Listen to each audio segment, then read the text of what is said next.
आया असली स्वाद। अब आया स्वाद। जब स्वाद के पड़े हो लाले तो MDH का चंकी चाट मसाला डालें। MDH का चंकी चाट मसाला। MDH।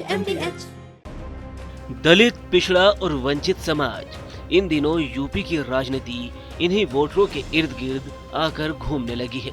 और ऐसा हो भी क्यों ना, आखिर 2024 के लोकसभा चुनाव में यही वोट बैंक सबसे ज्यादा निर्णायक साबित हुआ था, जिसने सपा को एक मजबूत स्थिति दी, कांग्रेस को संजीवनी और बसपा को धरातल पर लाकर पटक दिया, जिसके बाद से ही बसपा के राजनीतिक अस्तित्व पर सवाल खड़े होने शुरू हो गए और मायावती के कई करीबियों को पार्टी से इन और आउट करने वाले फैसलों ने भी उनकी बेचैनी को जाहिर कर दिया।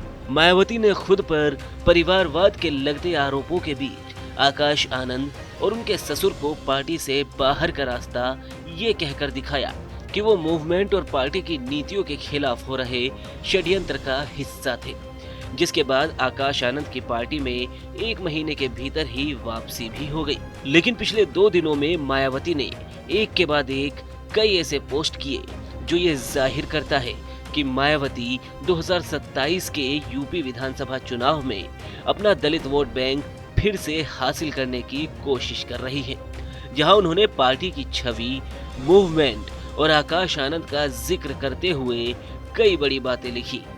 मायावती ने अपने पोस्ट में लिखा कि आकाश आनंद के मामले में खासकर बहुजन समाज के कुछ स्वार्थी और बिकाऊ लोग, जिन्होंने पार्टी के वोटों को बांटने वे कमजोर करने के लिए अपने अनेकों पार्टी व संगठन आदि बनाए हुए हैं, वे इस बात का मीडिया में आए दिन काफी गलत प्रचार करते रहते हैं। साथ ही उन्होंने ये भी लिखा कि अवसरवादी व स्वार्थी तत्वों से पार्टी के लोग सतर्क रहे तथा श्री आकाश आनंद का अब हौसला भी जरूर बढ़ाए ताकि वे पार्टी के कार्यों में पूरे जी जान से जुट जाए।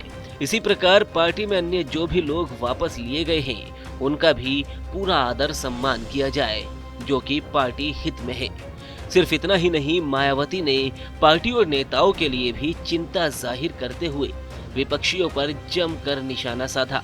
अगर मायावती के 28 अप्रैल के पोस्ट पर एक नजर डालें तो गलती का एहसास करने के बाद जब उन्हें पार्टी में वापस ले लिया जाता है तो तब फिर से कांग्रेस, बीजेपी व अन्य विरोधी पार्टियां इसे आयाराम व गयाराम की संज्ञा देकर पार्टी की छवि को धूमिल करने की पूरी कोशिश करती हैं।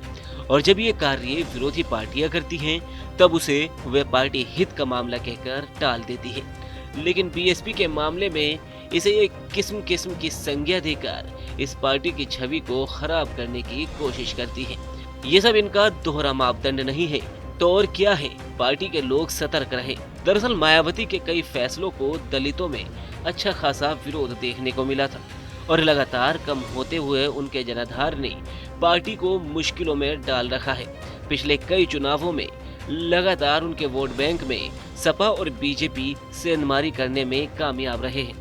2024 के लोकसभा चुनाव में भी सपा ने आरक्षण वाले मुद्दे को पीडीए वाली धार देकर बसपा ही नहीं बीजेपी के लिए भी परेशानी खड़ी कर दी थी, जिसे अखिलेश यादव 2027 में भी आजमाने की प्लानिंग कर रहे हैं। वही बीजेपी भी अपने हिसाब से दलितों पर डोरे डालने में लगी हुई है। ऐसे में सवाल यही है कि बसपा को ज्यादा बड़ा खतरा सपा या बीजेपी किससे है? MDH की देगी मिर्च का तड़का, अंग अंग फड़का। MDH की देगी मिर्च।